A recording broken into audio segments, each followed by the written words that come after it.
Hey there, I'm doing a vlog today while I'm playing some Halo, because I figured it would be kind of appropriate. Haven't done a vlog in a minute, but I did just put out that music compilation thing for RVB, and I've just been watching the show a lot this past month, just going through footage and just kind of reliving the show. And the show itself is like decent. It's like nothing generally special, but there was one thing about it that in general rewatch that I found really neat. So I figured I would just kind of carve out a little space in the vlog section of my channel to talk about it. Let me pick a map. So I've talked on this channel before about continuity. I think I've done it in at least 2 video essays and at most 3. I know I talked about it in my Prince of Persia essay from ages ago and my SpongeBob essay from slightly less ages ago. The thing about continuity, and this is specific to the SpongeBob essay, is that there is more than one kind, right? So, you have, there's continuity of time, there's continuity of character relationships, there's continuity of events, continuity of a musical theme. And so the thing about differentiating these different kinds of continuity is that, sometimes you have continuity issues that aren't as important to the audience as others. Usually the most important to an audience, or at least the thing that an audience will probably catch generally quickly, would be if it's like continuity of event or character. But if you're doing something like character relationships, like with SpongeBob, like that's maybe a little bit more forgivable and may even be part of the point. Which, as you guys know from my essay, that's what I think. I think that was probably the point. Oh yeah, I have a bunch of examples here. Superhero stuff is probably the easiest thing to kind of latch onto regarding that. It's like the MCU and the X-Men movies. I think X-Men movies would probably be the easiest thing in the public eye to latch onto about continuity problems. Those problems stemming specifically from just the fact that there's a lot of issues between movies that don't line up. Certain characters' histories change, and certain things that were said to have happened are then revealed in prequels to have happened differently. And, that's just a matter of, the continuity shifting a little bit to fit the narrative of the specific story they're telling in that moment. I don't mind it as much because I consider things like First Class to be the best X-Men movie by far. And that movie pretty much upends about 80% of the original X-Men canon. Let me try this. I'm gonna jump. I remember being able to jump way higher with that. Let's try that again. Wait, ready? That was okay.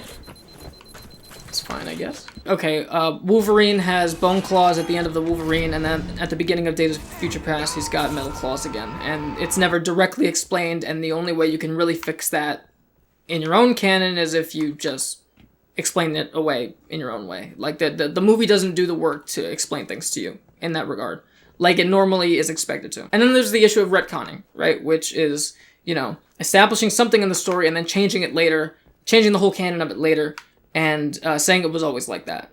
This usually happens through, prequel stuff and things like that. Or using elements that were just very obviously not meant to be important when they were first established, and then, going back to it later. The hole with the tapes in it didn't have tapes in it. 6 years before, when it first approached. It was just a hole that happened to make a staticky noise, and then all of a sudden now it's plot relevant. It's those kinds of things. Freddy Krueger didn't have a daughter until part 6, and then he had a daughter. He's always had a daughter. You know what I mean? You get it. I walked right into the wall. Prince of Persia is another great example. Second game was made to be like an edgy game and kind of sidestepped a lot of the thematic stuff from the original. And then the third one came along and kind of reestablished those themes and made what the second one was doing part of that experience.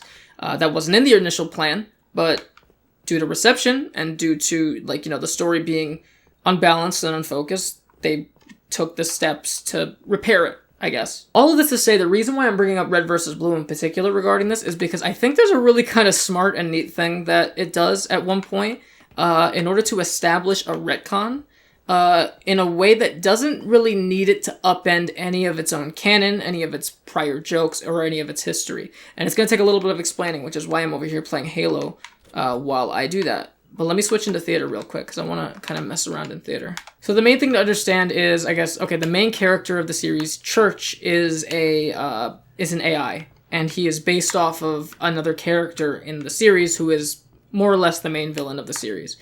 Church isn't a terrible dude by any means, but, you know, he's also kind of an asshole, and so is everybody in the show. That doesn't matter. I'm all the memories of that guy. Who is that? It's another program called Alpha, who was kind of a dick.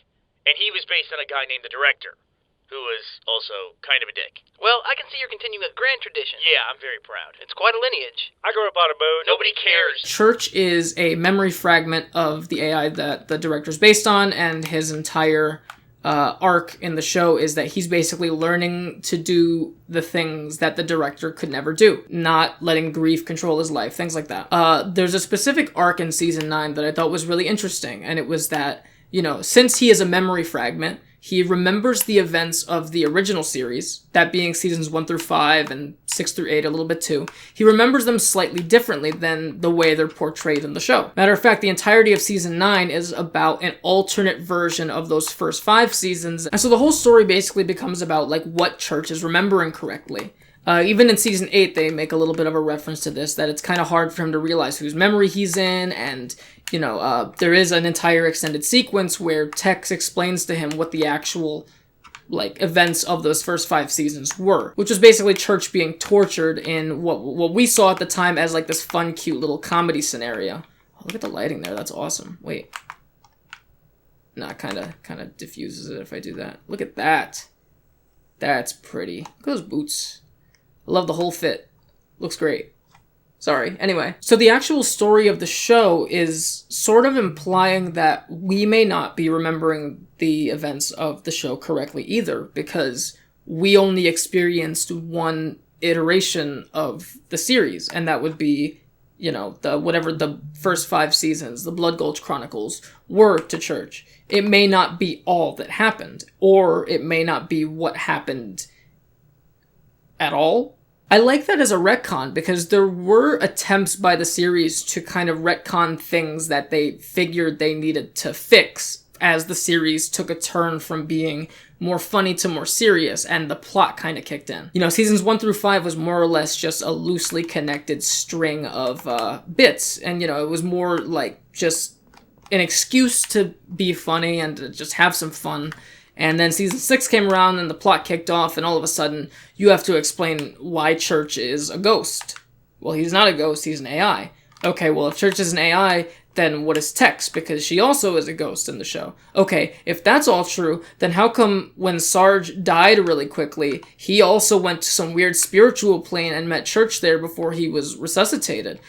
And so for a little while there, the creators of the show were doing little things to kind of, you know, fix those continuity issues. But I do think that the thing season 9 did that was kind of smart was just basically look at all of that stuff and go, okay, there's always going to be little issues, but at the end of the day, I think we're just going to have to accept that some of these, that this series canon has existed for a really long time. Well, here comes the jump. Yeah, it doesn't look as nice from this angle either. And that's all I wanted to talk about today, was that Red vs. Blue was very honest about its attempt at retconning itself. Anyways, thank you guys for watching this. This is a little different to the vlogs I normally do. I have this newish webcam, and I wanted to use it, so...